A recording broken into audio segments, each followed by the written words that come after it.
Bom, Deus abençoou e Deus disse: frutificai e multiplicai-vos, enchei a terra e sujeitai-a, e dominai sobre os peixes do mar e sobre as aves do céu, e sobre todo o animal que se mova sobre a terra. Assim que Deus cria o homem, a primeira ordem que ele dá para o homem e para a mulher, quando eles já estão juntos, é a ordem da procriação, né? Deus nos criou, homens e mulheres, para sermos imagem e semelhança dele, mas também para ajudá-lo, né, contribuir de alguma forma na criação através da geração de filhos. Esse é o principal motivo do pensamento de Deus da união entre homem e uma mulher, que hoje a gente vê que está um pouco deixado de lado. Já não é mais o motivo das pessoas. Mas Deus tem esse como principal motivo, né? Mas vamos lá. Pode-se dizer que todas as reflexões concernentes à redenção do corpo e sacramentalidade do matrimônio, a teologia do corpo, parecem constituir um extenso comentário sobre a doutrina contida precisamente numa encíclica chamada Humanae Vitae. Se eu chamo particular atenção precisamente a essas catequeses finais, faço não somente porque o tópico discutido nelas está conectado mais perto com o nosso tempo presente, mas primeiramente porque é desse tópico que surgem as questões que de algum modo percorrem o todo de nossas reflexões. Vou explicar isso aqui desenhando para vocês. João Paulo II, quando ele fez a teologia do corpo, ele fez no início do seu pontificado, né? Antes do pontificado de João Paulo II, teve o Papa João Paulo I, que ficou alguns meses e morreu. E antes teve São Paulo VI. São Paulo VI escreveu uma encíclica chamada Humanae Vitae. Essa encíclica ela foi escrita na década de 60, mais precisamente em 68, mais ou menos, que saiu a encíclica. Então vou pôr década de 60, né? Final. Né? Hã? Deve ser. No final da década de 60. Por que esse Papa escreveu essa encíclica? Na década de 60 foi a Revolução Sexual. E a Revolução Sexual traz consigo os métodos contraceptivos e a pílula anticoncepcional. Então, o auge da Revolução Sexual é a pílula. E a pílula vem como uma libertação para as mulheres. Aí, todo mundo esperava o que a igreja ia dizer da pílula. O que a igreja vai falar da pílula? Porque os cientistas, os médicos, os governos, os políticos, todo mundo falou: agora arrumamos uma solução para que a mulher possa fazer sexo e não ter filhos. Essa foi a solução. E aí a igreja precisava se manifestar. E Paulo VI era o Papa da época. E aí ele escreve essa encíclica, Humanae Vitae, que é vida humana, né? Nessa encíclica, o Papa dá a opinião, a posição da igreja em relação à pílula. E qual que é a posição da igreja? Contrária. A encíclica Humanae Vitae ela foi como uma bomba atômica dentro da igreja, porque muitos da própria hierarquia da igreja, cardeais e bispos, acharam que o Papa foi extremamente duro e radical de não querer a pílula para as mulheres. Em muitos lugares, e até hoje, a encíclica foi deixada de lado, não foi nem vista. Só que nessa época, né, no final da década de 60, tinha um bispo que chamava-se Karol Wojtyła. Era arcebispo de Cracóvia, já era cardeal. E quando ele recebe a Humanae Vitae, ele fala: aqui está um ensinamento que todo mundo precisa conhecer. E João Paulo II escreve, inclusive, uma carta para São Paulo VI, dizendo para ele que era preciso montar uma forma de aprofundar o ensino da Humanae Vitae. Só que aí, pouco tempo depois, 10 anos depois, ele se torna o Papa. E aí o que ele faz? Ele faz uma coisa chamada teologia do corpo. E o que foi a teologia do corpo, para vocês entenderem? A teologia do corpo ela teve 3 partes. Nós já falamos delas, né? 3 partes, não sei se vocês se lembram. Que fala a primeira parte fala das palavras de Cristo.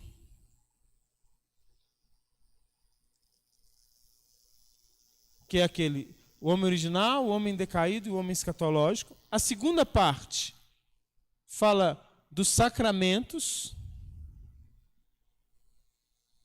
onde ele fala do matrimônio, do celibato, né?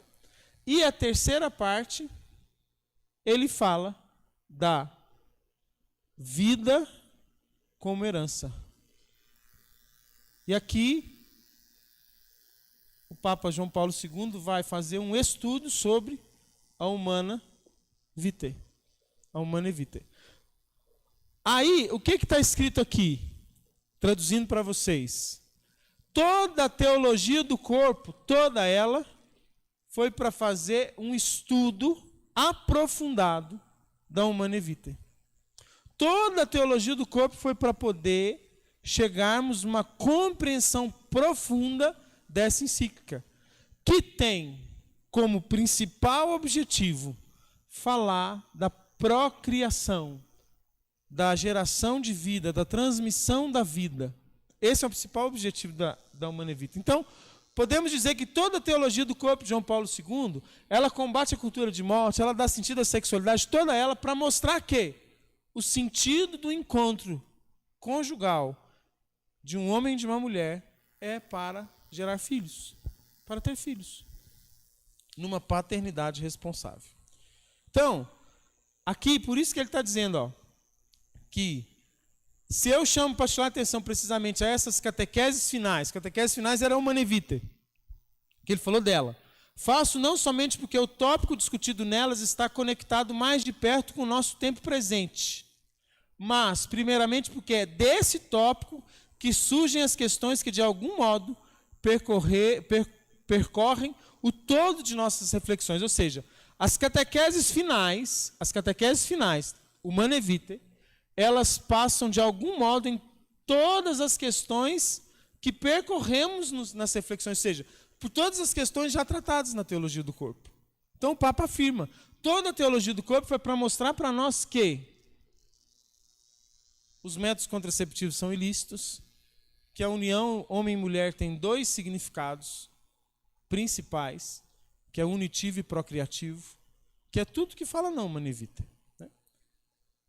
Humana Vitae é uma encíclica sobre a vida humana, publicada por Paulo VI em 25 de julho de 68. Pressão para que a igreja aceitasse os anticoncepcionais.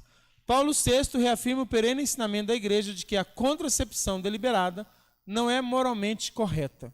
E teve oposição mesmo dentro da igreja, como eu disse para vocês. Até hoje você não ouve falar de Humana Vitae. Já tem 50 anos que ela foi escrita, 52 anos, e até hoje não se fala tanto. Essa é a Humana Vitae, e essa aqui é uma imagem da época, onde a mulher está brigando com a cegonha, porque a cegonha está levando mais um filho para ela. E aqui é a encíclica. É uma encíclica pequenininha, depois se vocês quiserem ler. Bom, o que a Humana Vitae fala? São moralmente lícitos, diz a Humana Vitae, a interrupção direta do processo generativo já iniciado, a esterilização direta e toda ação que, ou em previsão do ato conjugal, ou durante a sua realização, ou também durante o desenvolvimento das suas consequências naturais, se propõe como fim ou meio tornar impossível a procriação. É moralmente lícito, pelo contrário, os recursos aos períodos inférteis. Então, o que ela diz? O que ela é contra? Ela é contra todo método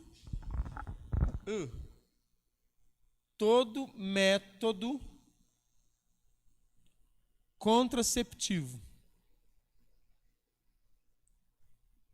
Ela é contra. Não é lícito. Nossa, que loucura. Então nós temos que ter todos os filhos que Deus mandar?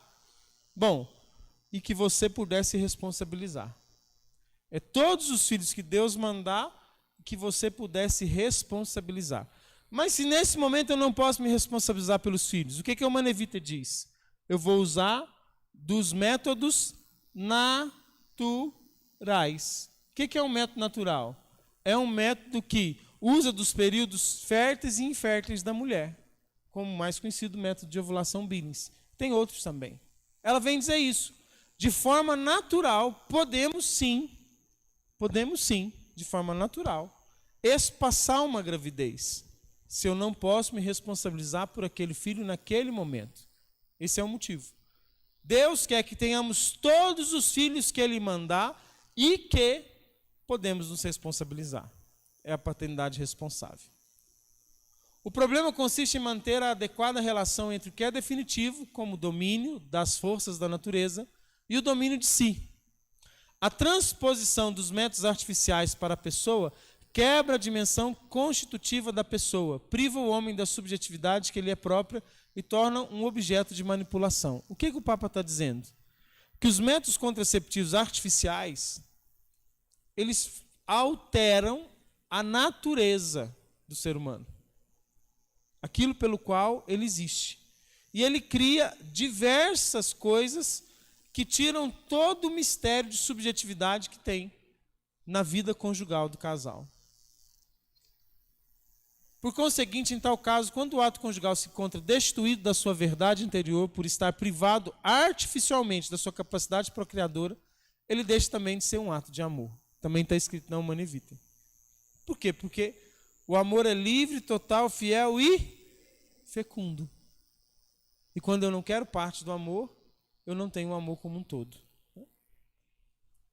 A regulação ética da fertilidade. A Humanae Vitae aprova plenamente a regulação natural da fertilidade e, nesse sentido, aprova a paternidade e a maternidade responsáveis. A prática honorável de regular a taxa de natalidade demanda, primeiramente, acima de tudo, que marido e mulher adquiram e possuam sólidas convicções acerca dos verdadeiros valores da vida e da família, que se esforcem para adquirir um perfeito autodomínio. Ou seja, Deus tem os filhos para mim e para Carla. E de forma responsável eu preciso receber esses filhos. Responsável, que é paternidade e maternidade responsáveis. Para eu ter essa paternidade e maternidade responsáveis, eu posso usar de meios naturais para ter ou não ter um filho em determinado momento. Deixa eu ver só aqui uma coisa. O que é paternidade responsável, gente? Você sabe? Já ouviram falar disso? Hã? O que é uma paternidade responsável? Não sabem? Eu tenho que ter todos os filhos que Deus me der e que eu posso me responsabilizar por eles. Qual é essa responsabilidade? Como que eu avalio de forma objetiva essa responsabilidade?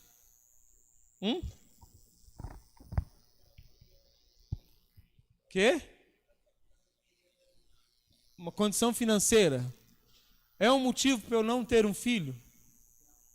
Sim ou não? Financeira. Trocou rápido de ideia. Qual mais? Motivo de saúde. Qual mais? Acabou.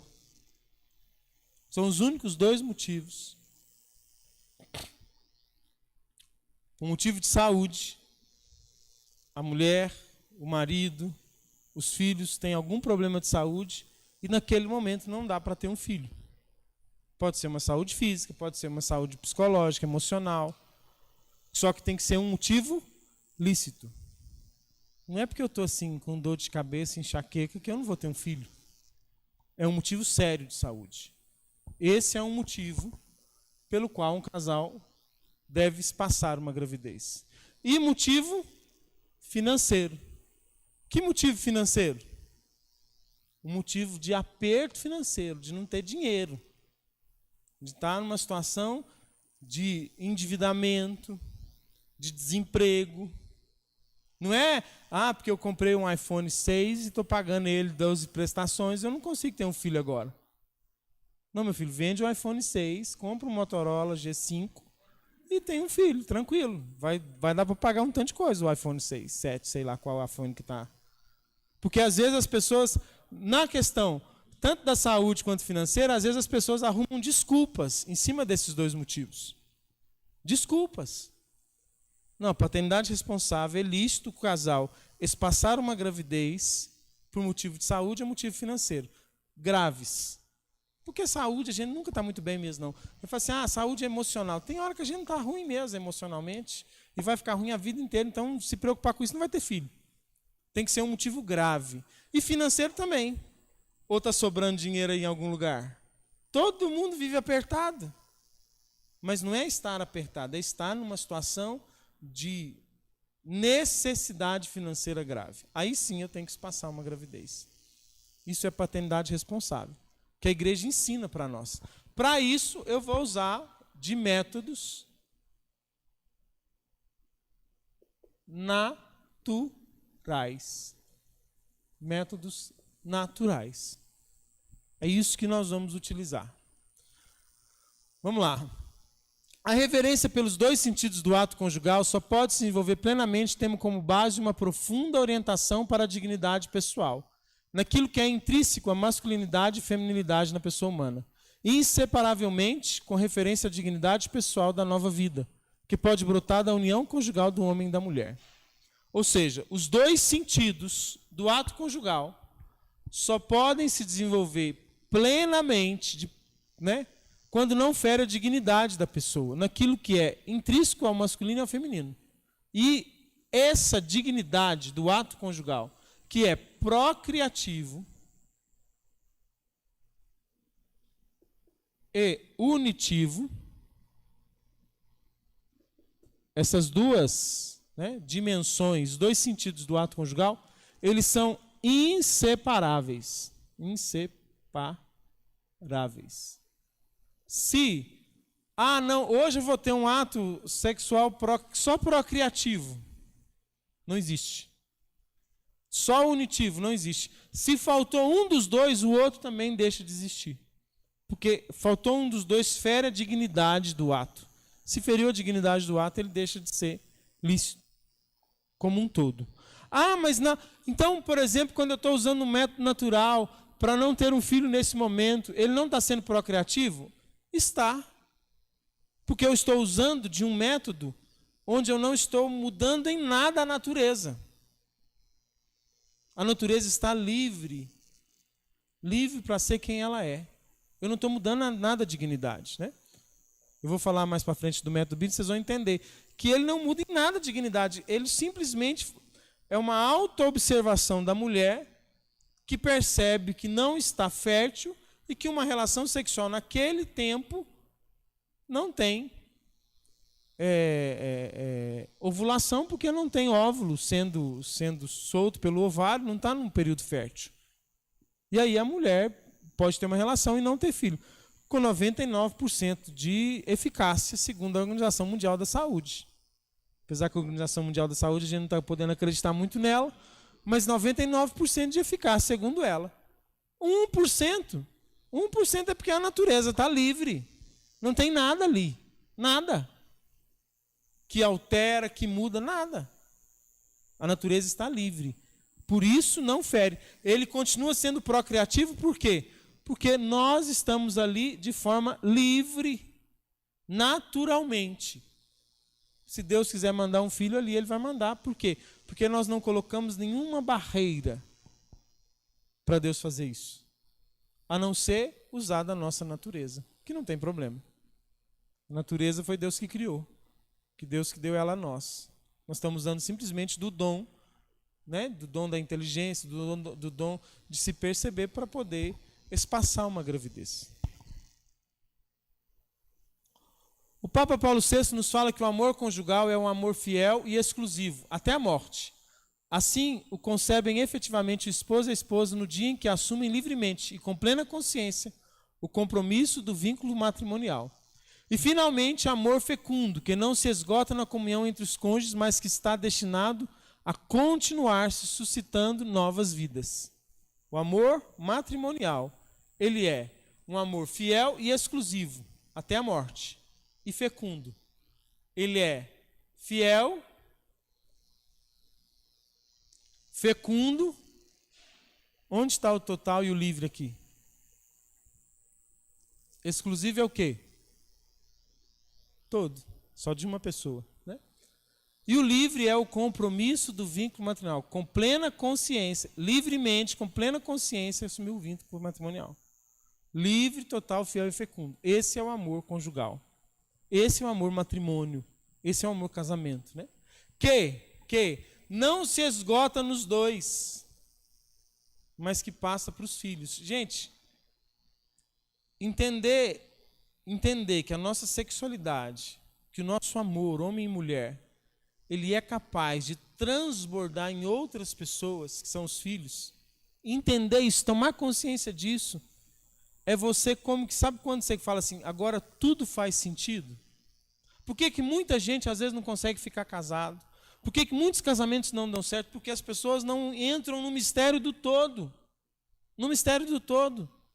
De entender que quando Deus une o homem e uma mulher é para formar uma família. E a família não é só a união dos dois, mas é a união dos dois que nasce mais outros. E olha, Deus, quando nos chama ao matrimônio, Ele nos pede um compromisso, e a gente faz esse compromisso no altar, que é ser generoso com Ele, em dar filhos para Ele. O padre pergunta, promete, com generosidade, receber todos os filhos que Deus nos mandar? E a gente diz sim. E o que é generosidade? Generosidade é alguém que é generoso, que dá muito. Porque tem gente que às vezes não é generoso, dá pouco, mas quem é generoso dá muito. E hoje as pessoas não querem dar muito. Nós falamos disso ontem, né, da contracepção. Mas vamos lá, nós vamos falar um pouco mais disso. Que isso, gente? Tá. Um casal cristão tem tantos filhos quanto Deus lhe conceder e por quanto se puder responsabilizar. Generosidade versus egoísmo, que eu falei para vocês, né? Quantos puder se responsabilizar. Aqui é a família do André, seus 7 filhos, né? Eles já estão maiores agora, já que já tem um tempo essa foto. Estão tentando o 8º, como eu contei para vocês, mas tiveram já alguns abortos espontâneos, né? Ele e a Karina, 2 amigos que têm 7 filhos. Já falei da responsabilidade, generosidade e egoísmo, né? São as duas coisas opostas. Se eu prometo para Deus generosidade e eu vou ser egoísta, o que é paternidade responsável? A paternidade responsável se exerce tanto com a deliberação ponderada e generosa de fazer crescer uma família numerosa, como com a decisão tomada por motivos graves com respeito pela lei moral de evitar temporariamente, ou mesmo por um tempo indeterminado, um novo nascimento, né? Esses 2 motivos podem ser motivo temporário, como pode ser motivo por um tempo indeterminado. Não, esse ano não dá, esse ano vai ser um ano difícil, não estou fazendo um tratamento. Ah não, eu estou fazendo um tratamento que eu não sei quando acaba. Ah, eu estou com um problema financeiro que eu não sei quando termina. É indeterminado esse tempo. É lícito esperar. E até responsável até de Deus. Mas também receber e criar uma família numerosa também é a vontade de Deus. Também é o que Deus quer. Também é o que Deus espera de nós, né? Ontem eu estava em casa, eu saí daqui bem cansado. Cheguei em casa, estava todo mundo lá, né? O Lucas vendo a seleção jogar, jogando contra o Grêmio. Né? Ontem teve seleção de Minas, porque o único time de Minas na Série A é a seleção de Minas Gerais, né? Jogando contra o Grêmio, né, Felipe? Felipe tá rindo ali. E as meninas assistindo um filme, né? Aí acabei de ver o jogo com o Lucas e fomos para a sala ver um filme todo mundo, a família inteira, né? A família inteira, assim, nós não somos muitos, mas mais do que a maioria, né? Então, 6 pessoas na sala. Vocês imaginam que já dá uma sessão de cinema, quando 6 pessoas se reúnem para ver um filme, né? E aí a gente deitado lá e tudo, e aí assim, a gente vê filme, mas conta casos, porque os meninos têm hora que eles querem falar alguma coisa, comentar o filme. E assim, naquela hora, assim, a Luísa contou um caso, o Lucas contou outro, a Beatriz tentou contar um, mas não deu conta. A Letícia também falou algumas coisas do dia, e contando coisas que aconteceram e tudo, né? E filme mesmo a gente viu muito pouco. Naquela hora eu olhei e falei assim, gente, só quem experimenta isso aqui sabe que é bom. Só quem experimenta. Eu vivo em comunidade, eu amo estar com os meus irmãos. Mas por ter 4 filhos, seria até uma coisa assim, fácil, de falar, minha família me basta. Porque lá a gente se resolve. Porque são muita gente. Os meninos brincam entre eles, tudo. Claro, não é isso que Deus quer para nós. Eu estou dizendo assim, que às vezes, por exemplo, vem uma pandemia, as pessoas sofrem tanto, porque elas são quase ninguém ali. Num mundo egoísta, num mundo fechado, porque não é só a quantidade de filhos, mas é a forma como se vê. Porque os meus filhos, quando eles olham para mim e para a Carla, que a gente fala que quer ter mais filho, que quis ter 4, que é diferente de todos os amigos da sala dele, só o Lucas, 3 estão na escola, né? A Luísa agora não está mais, por causa da pandemia a gente tirou. Mas estava, todos os 3, em salas de aula com 15 a 20 alunos, né? 15 a Luísa e mais de 20 a Letícia e o Lucas. Ou seja, num universo de 60 crianças mais ou menos, 60 crianças, só os meus filhos e mais uma amiga de sala do Lucas, que tem mais de 2 irmãos. O máximo que os outros têm é 2 irmãos. Só o Lucas tem 3, a Letícia, a Luísa e a Maria Eduarda, que tem 4 irmãos. Só, os outros todos têm menos. Só isso já forma os meus filhos para generosidade. Só isso já forma para generosidade. Porque eles questionam. Por que tem tanto? Nossa, mas fulano só tem ele. A fulana, ela é filha única. A fulana só tem um irmão. O fulano só tem uma irmã. Por que eles não querem ter mais? Aí a gente tem que fazer uma formação sobre paternidade responsável para os nossos filhos. E explicar para eles, porque eles estão no mundo que eles são o ET, né? O diferente. Eu tenho muitos irmãos. Só que aí eles começam a entender sobre generosidade, sobre partilha, sobre convivência, sobre brincar um com o outro, sobre ser companhia. E tudo isso, meus irmãos, é formativo para a família. Por que a gente vê família com tanto problema? Porque na primeira decisão do marido e da esposa de não ter filhos ou de ter um só, ele já começa a mostrar para a família dele que eles são egoístas, que eles são materialistas. É isso, de cara. E é isso mesmo, porque se você perguntar para as pessoas por que elas não querem ter filho hoje, elas vão dizer que é caro. Você já escutou de alguém falar que filho é caro? Depende. Eu não paguei nada para os meus nascer. Eu e a Carla conseguimos fazer de graça. Hã? Pandemia, né? Mas a pandemia estava ótimo, porque estava todo mundo em casa, era mais fácil ainda arrumar menino. Hã?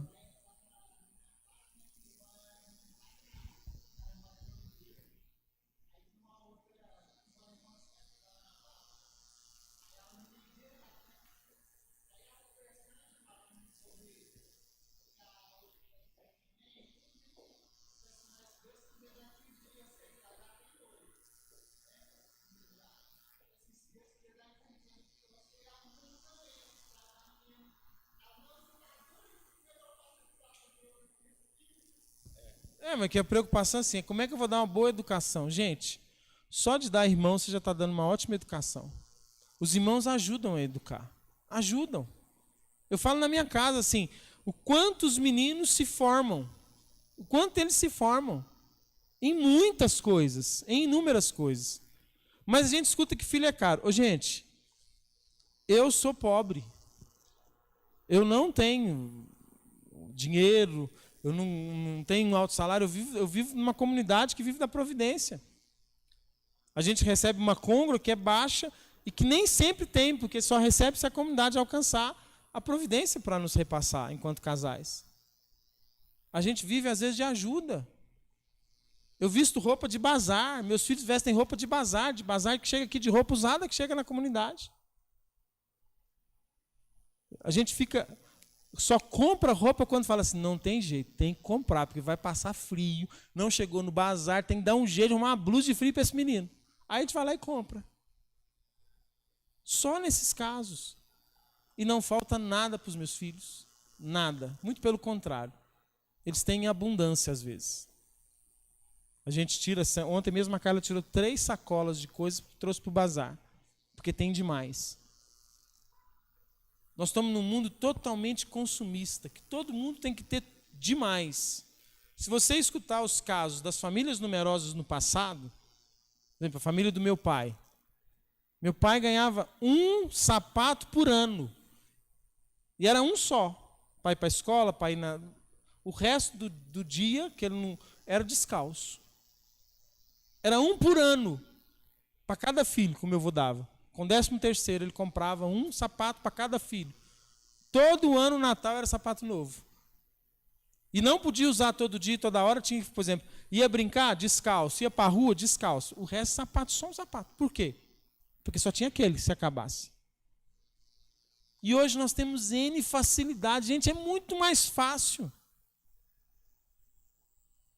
Maçã, meu pai falava que meu avô, uma vez por mês, comprava uma maçã para cada filho. Uma para cada um. Aí cada um comia uma maçã uma vez por mês. Os brinquedos meu avô fazia de madeira. Meu pai falou que uma vez fez uma mesa de ping-pong. Foi o brinquedo top. Meu avô que fez, porque não tinha como comprar. Não tinha máquina de lavar. Não tinha micro-ondas. Não tinha internet. Vocês pensam? Penso tanto que a vida era difícil. Vocês já pararam para pensar? E hoje que é difícil criar filho. Hoje que é difícil. Com tudo que a gente tem de facilidade, hoje as pessoas estão fechadas à vida. Ter um, dois só. Né? Pode falar, Josi.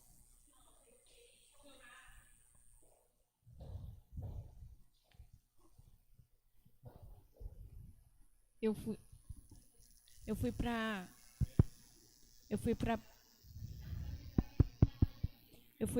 Aparecida, passei em Campos do Jordão.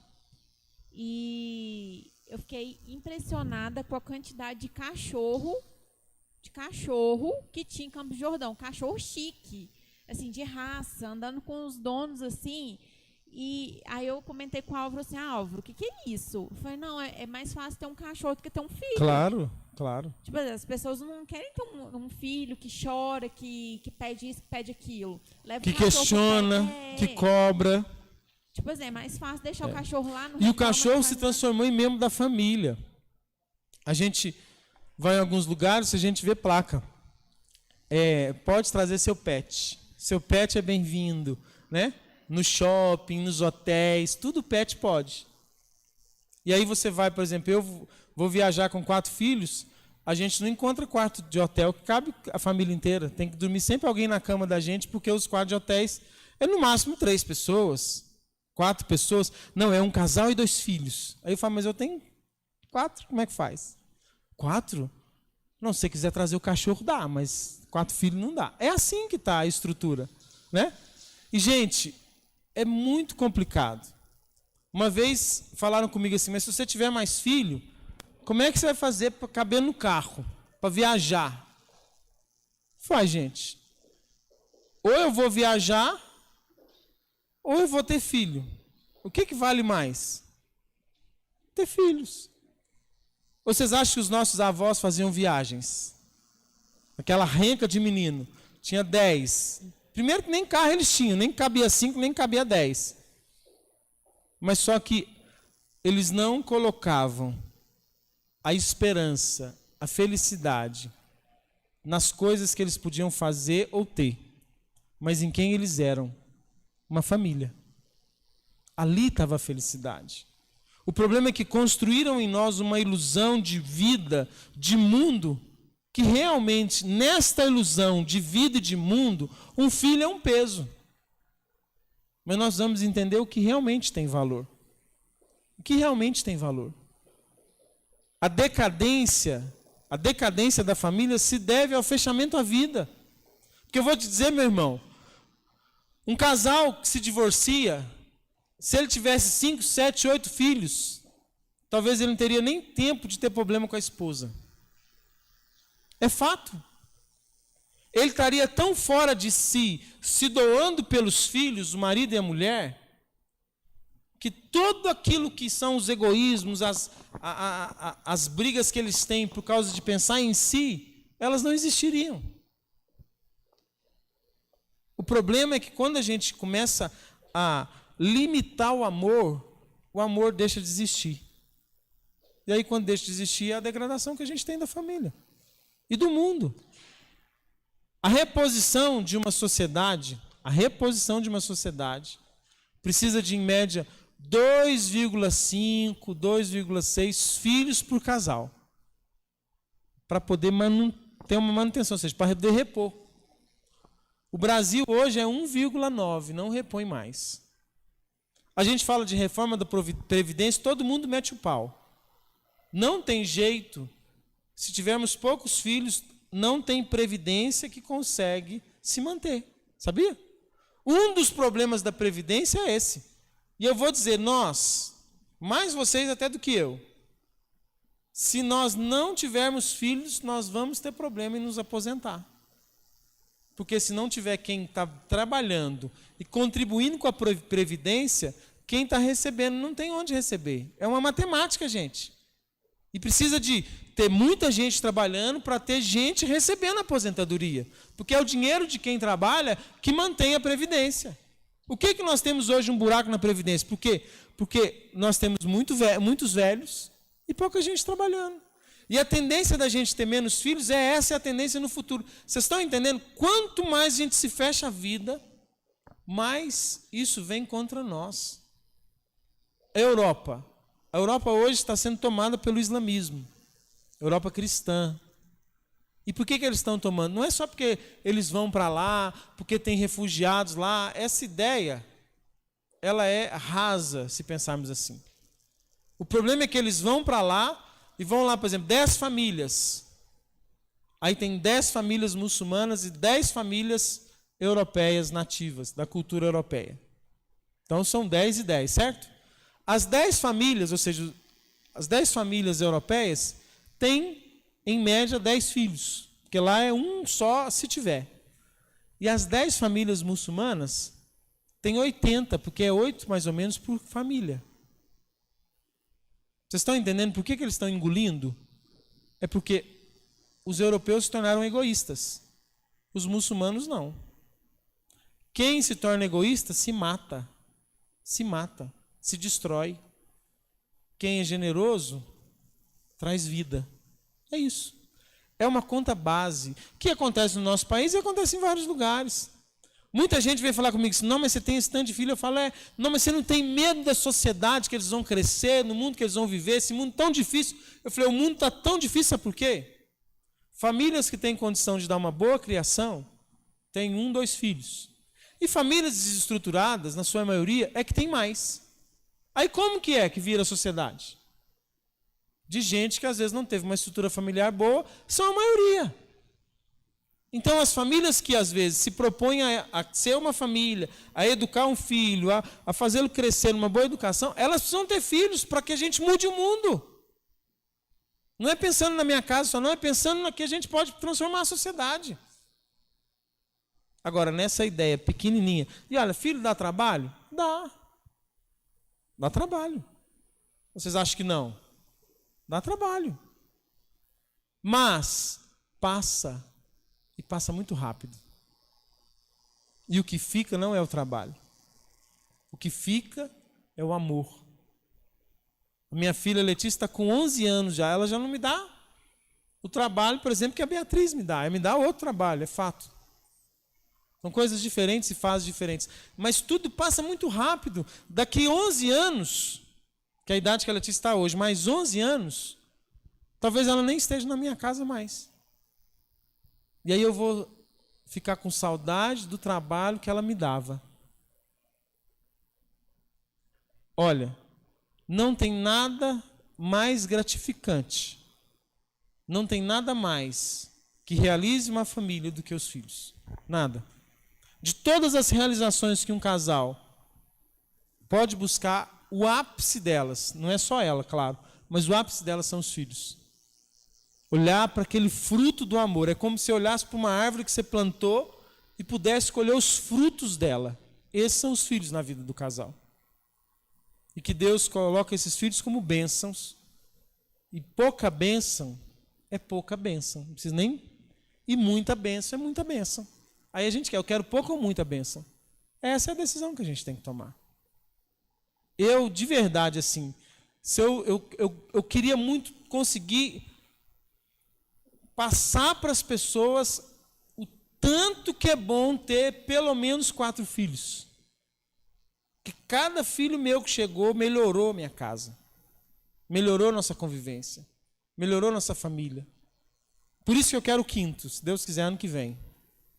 Estamos tudo pensando aí na nossa paternidade responsável, passando uma gravidez por motivos de saúde da minha esposa, porque a Carla tem, nas gravidezes dela, ela tem problema de pressão alta.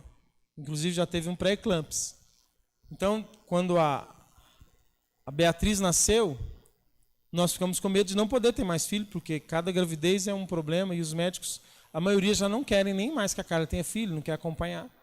Mas o médico dela falou, ela falou assim, eu quero o quinto. Ele falou assim, então nós vamos esperar 3 anos para ter segurança nessa quinta gravidez. Porque ele falou, não adianta você ter filho e morrer, e deixar aí seu marido com os meninos tudo sozinho para criar. Então nós vamos esperar 3 anos. Então, o ano que vem, a Beatriz faz 3 anos, no início do ano, nós vamos pedir a Deus que nos dê a graça do quinto filho. Apesar que nós temos 3 no céu, porque nós já tivemos 3 abortos espontâneos. Né? Então, no total, minha família já são 7 filhos, mas 3 já estão no céu. E aí eu quero o quinto por quê? Porque todos os meus filhos melhoraram minha casa.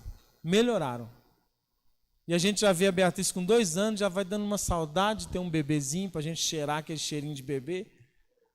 Aquelas coisas, sabe assim, que a gente experimentou tanto que fala assim, meu Deus, não posso ficar sem. Né? Mas que o mundo às vezes não quer. Você quer falar, Paulo? Eu ia falar um pouquinho sobre essa questão de primeiro a gente vê, tem até uma música que fala assim, que o ideal é eu, você, 2 filhos e um cachorro. As meninas devem saber muito bem que música é essa. Né? Esse é o ideal de família. Eu, você, 2 filhos e um cachorro. O máximo, né? E outro que, às vezes, a gente reza antes da Salve Rainha, falando das mãos liberais de Nossa Senhora, e esquece da liberalidade divina. Que Deus, Ele é liberal conosco, Ele é generoso para conosco, e a gente esquece isso. Que a graça de Deus ela é muito maior do que qualquer pobreza que a gente possa ter, que qualquer dificuldade financeira, que qualquer aperto que a gente possa ter. Eu não sei quantas vezes eu estava em dificuldade, eu pedi a Deus, Senhor, eu preciso de um dinheiro para isso, e Deus de repente me arranja serviço, me arranja alguma coisa, porque Deus é misericordioso, Deus ama a gente demais, mas esqueceram isso. Eu não esqueço, às vezes, de todos os anos, desde quando a Letícia nasceu, que eu fiquei apertado financeiramente, porque eu nunca desapertei. Uma coisa engraçada, assim, nunca desapertou. Um dia quando falou, Jesus, mas não pode, não é possível que nós não vai ter um momento assim, nós vai ficar assim, não, agora, assim. Primeiro que a escolha de vida que a gente fez é essa, no sentido não de ficar só apertado, porque não é isso, mas é uma escolha de viver do necessário, né? Nós não queremos esbanjar nem ter, por exemplo, eu não posso ter dinheiro guardado, por viver o voto da pobreza como comunidade de vida, eu não tenho esta permissão, né, pelo meu compromisso, de ter dinheiro guardado, de não estar, mas, gente, todo mês na minha casa, a gente reza pela providência. Todo mês. Primeiro que o dinheiro que vem da comunidade para a gente, ele é contado. E tem mês que ele não vem nem o que foi contado. Então, quando não vem, fica uma conta de água para outro mês, uma conta de luz para outro mês. Eu vivo isso em 13 anos de casado. Pensa que alegria. 13 anos de casado. E eu vou dizer, isso nunca me atrapalhou. E nunca me pensou em não ter um filho. Por quê? Porque Deus nunca deixou faltar. Às vezes, a gente tem que esperar um pouco mais para chegar. Às vezes, a gente sofre um tiquinho. Mas nunca faltou. Muito pelo contrário, assim. A generosidade de Deus com as coisas materiais na minha família, elas são assim, tem hora que eu fico com vergonha do tanto de coisa que às vezes a gente tem, ganha, e eu falo, não precisava de tudo isso, né? Mas vamos lá. Pode um casal regular a procriação? Sim, um casal cristão deve e pode gerir responsavelmente o dom de gerar vida. Por vezes, em certas circunstâncias sociais e psíquicas e em determinadas situações de saúde, um novo filho significaria para um casal um desafio enorme, quase sobre-humano. Existem, nesse sentido, critérios claros que os casais devem considerar. Primeiro, em primeiro lugar, a regulação da procriação não é sinônimo de exclusão fundamental de gravidez. Ou seja, não é algo definitivo. Ligadura das trompas, vasectomia, isso não... Nenhum motivo Em nenhum caso a igreja ela aprova a interrupção definitiva, né, da fertilidade. Porque, inclusive, meus irmãos, a única pessoa que pode pôr ponto final na nossa vida é Deus. Em relação à vida, né? Em relação às decisões, a gente tem que ter ponto final. Mas em relação à vida humana, só Deus põe ponto final. Um dia eu atendi um casal que o rapaz fez vasectomia, porque ele já tinha 2 filhos, e os 2 filhos dele nasceram com alguns problemas cognitivos e tudo. E aí ele falou, olha, o terceiro vai vir assim também, e é um motivo de saúde. Eu falei, não, é um motivo lícito você não ter mais filhos, por motivo de saúde. Mas você tem que usar um método natural. Ah, mas eu não dou conta, mas não sei o quê, ficar a vida inteira preocupado com isso. Eu falei assim, mas é. Ele falou, não, eu vou fazer vasectomia, eu já fiz vasectomia, já tinha feito. Eu falei, tá bom, eu vou te perguntar uma coisa. Você tem, ele não tinha nem 30 anos, você tem 29 anos. Se a sua esposa morrer hoje, você tem total condição de se casar de novo, não tem? Só que aí a sua outra esposa não vai poder desfrutar da maternidade, ou até vocês dois não vão poder ter filhos, com ela talvez não vai ter problema. Eu falei, eu nunca pensei nesse jeito. Eu falei, claro, nós somos num mundo imediatista, a gente quer resolver o problema de agora. Só que, gente, a gente não resolve o problema de agora. A gente entende que se eu resolver de forma imediata e sem pensar o problema de agora, ele tem consequência depois. Vocês, maioria jovens aqui, se vocês não souberem o que vocês fizerem da vida de vocês agora, depois vocês vão sofrer consequências do que vocês fizeram agora. Vocês vão receber a reação da ação de vocês de hoje. E é preciso pensar, né? 2. Em segundo lugar, ela não se confunde com a exclusão egoísta dos filhos. Em terceiro lugar, não pode estar em jogo uma pressão exterior, quando, por exemplo, o Estado decide quantos filhos o casal deve ter. E em quarto lugar, ele não implica na utilização de todo e qualquer método. É só métodos naturais. Qual método utilizar? Quando a escolha de métodos de regulação consciente de procriação, a igreja remete para os métodos aperfeiçoados de autoobservação e do planejamento familiar natural. Eles correspondem à dignidade do homem e da mulher, respeitam as leis internas do corpo feminino e exigem afeto e uma intimidade mútua e atenta, sendo, portanto, uma escola de amor. Aqui a gente não usa mais esse termo, é porque esse slide é mais antigo. A gente não usa mais planejamento familiar, porque não é um planejamento, mas paternidade responsável ou métodos de espaçamento de gravidez natural, né? Porque o planejamento familiar é um termo muito utilizado pelos globalistas no controle de natalidade. Então a gente não está usando esse termo mais, tá? O que é o método Billings? O método de ovulação Billings é um meio de planejamento que recorre aos métodos de regulação da procriação, que utilizam os sinais da fecundidade cíclica da mulher e o conhecimento da fecundidade do homem e da mulher, a fim de se alcançar uma gravidez desejada ou espaçá-la. O que é o método Billings? É um método que a mulher observa o seu ciclo, conhece o seu corpo, e a partir daí, ela sabe quando ela está num período fértil e no período infértil.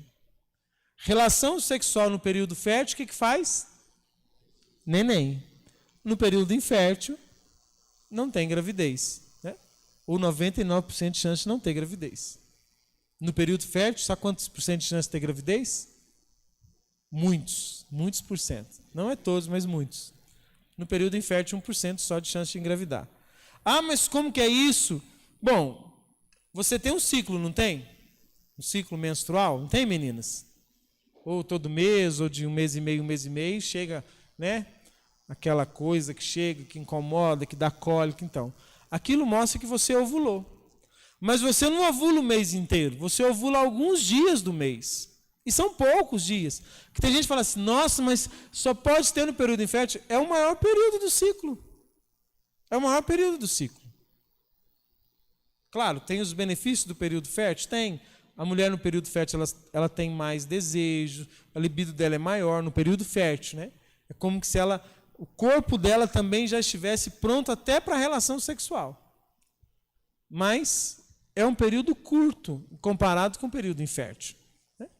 Não dá nem meio a meio. O período fértil é um período menor, né? Eu não vou explicar o método Billings aqui porque vai demorar. Mas só para vocês entenderem, é esse método.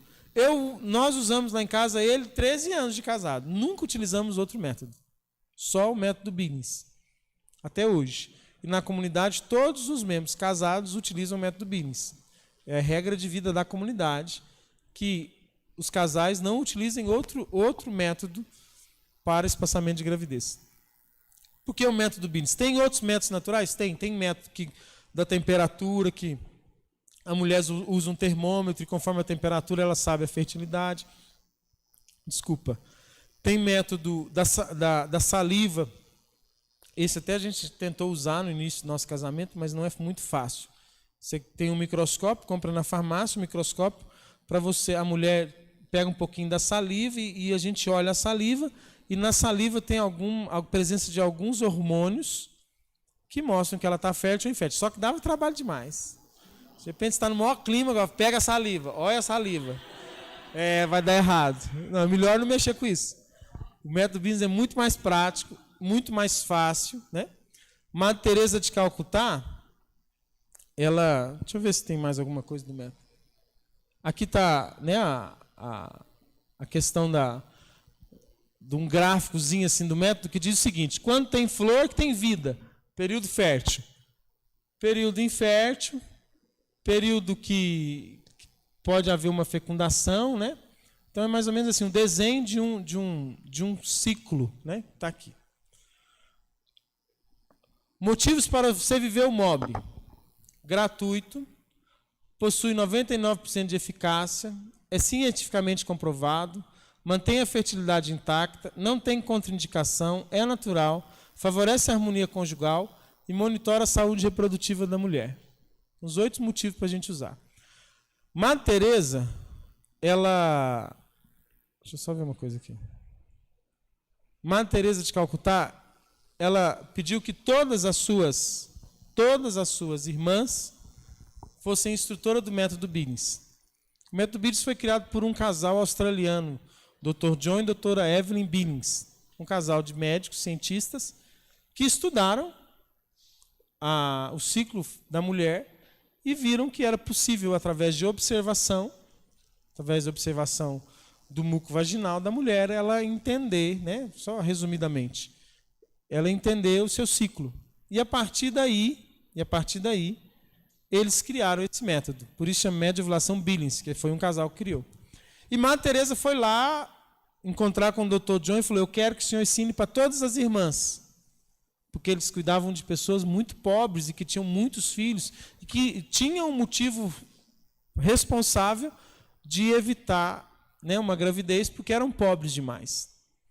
Aí muita gente pensa assim: mas por que Madre Teresa não pediu para o governo ir lá e fazer laqueadura naquele tanto de mulher pobre? Por que ela não distribuiu anticoncepcional? O povo tinha que aprender o método Billings, porque todos eles eram contrários à cultura da vida. E até a condição pobre de alguém, ela pode mudar. Não é porque eu nasci pobre, não vou ter que morrer pobre, não. A pessoa pode mudar. E os anticoncepcionais, né, a pílula, isso aqui eu acho que eu preciso falar para vocês. A pílula anticoncepcional, ela, além de trazer graves consequências para a saúde da mulher, como, por exemplo, problema circulatório, né? Problema, por exemplo, de trombose, AVC, tudo a pílula traz. Se você colocar no YouTube consequências na saúde da mulher de pílula anticoncepcional, você vai encontrar o depoimento de centenas de mulheres que depois de usar muitos anos a pílula vão dizer: eu tive trombose, eu tive um AVC, eu tive... E vai falar tudo que teve. Esse é o primeiro problema. O segundo problema da pílula anticoncepcional é que ela diminui a libido da mulher com os hormônios que ela coloca no organismo da mulher. A mulher não tem tanta vontade de ter relação com seu marido.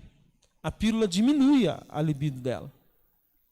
Eu me lembro de um casal que a gente atendeu, eles já eram casados, tinham uma filha, e aí eles... a gente quer aprender o método Billings, vamos parar de tomar pílula. E aí, assim, nos atendimentos, a pessoa tem que ter um acompanhador, né? Um instrutor, e eu e a Carla atendíamos ele todo mês. E aí, nos primeiros atendimentos, a gente via que a mulher era um pouco desanimada e o marido, assim, um pouco carente, né? Tipo assim, a mulher não era tão presente, né? Podemos dizer assim, com o marido sentia falta, tinha vontade, a mulher não correspondia. E aí, quando começaram a aprender o método Billings, eu lembro que no 6º mês assim que eles estavam aprendendo, a gente perguntou, e aí? Agora a gente terminou o atendimento, o que vocês têm a nos dizer de bom no relacionamento de vocês quando tiraram a pílula? Aí ele virou e falou assim, eu quero falar. Ele falou, olha, a pílula foi a melhor coisa, o método Billings foi a melhor coisa que aconteceu no meu casamento.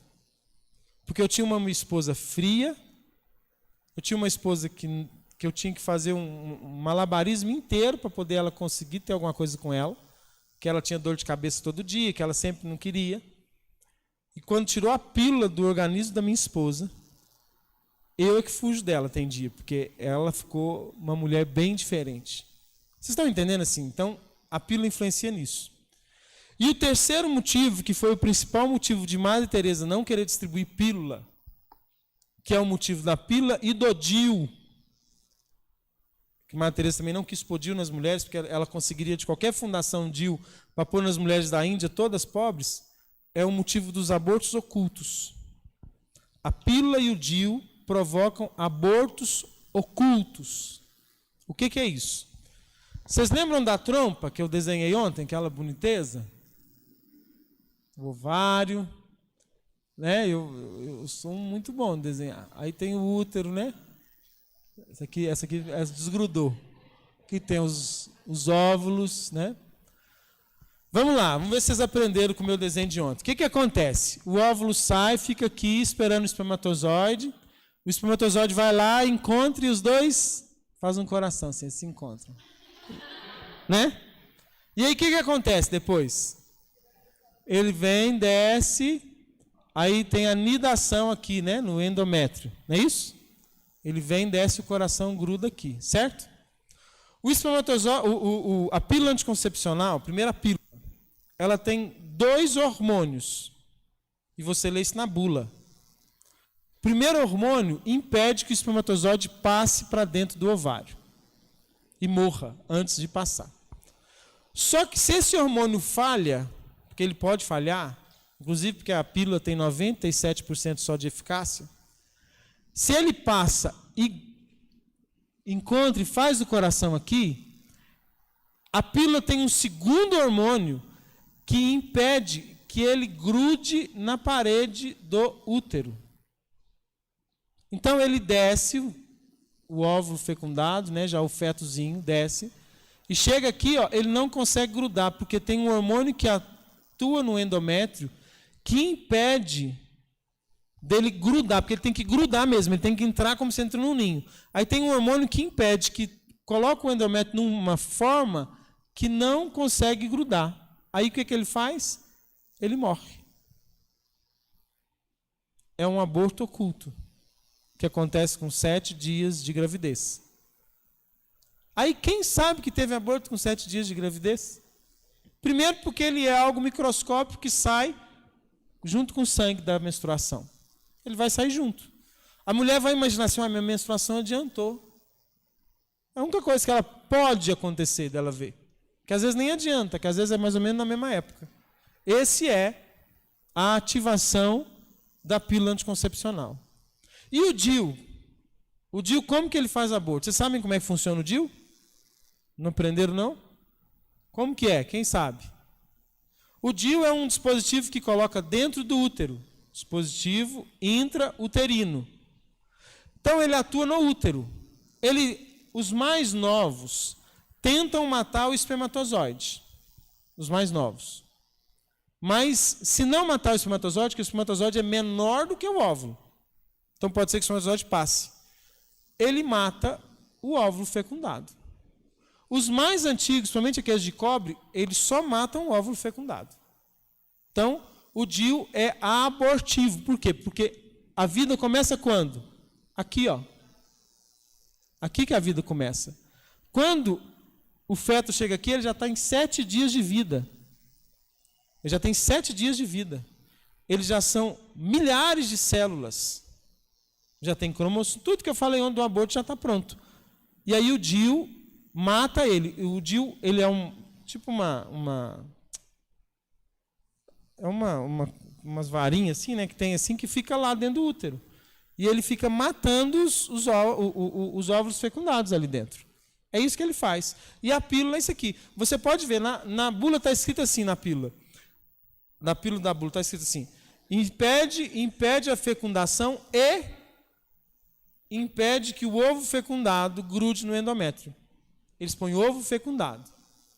Eu li isso um dia no posto de saúde. Num cartaz do posto de saúde estava escrito essa frase sobre o anticoncepcional. Então, além de atrapalhar a saúde da mulher, além de ser algo egoísta, além de nos tirar o sentido da vida matrimonial, além de tudo isso, ainda é abortivo. Entenderam? Oi. Microfone aí, Luiz Fernando. Não precisa rir não, só falar. E Para falar, tá saindo. igualzinho assim, essas duas pílulas podem falhar? Sim, por exemplo, a Pode. mulher toma essas coisas assim, pode... Pode. As pílulas podem, pode por um milagre de Deus, por uma graça, pode conseguir grudar, pode que o hormônio não atua direito. Né? Hã? Sim, ele é 97% só. Pode.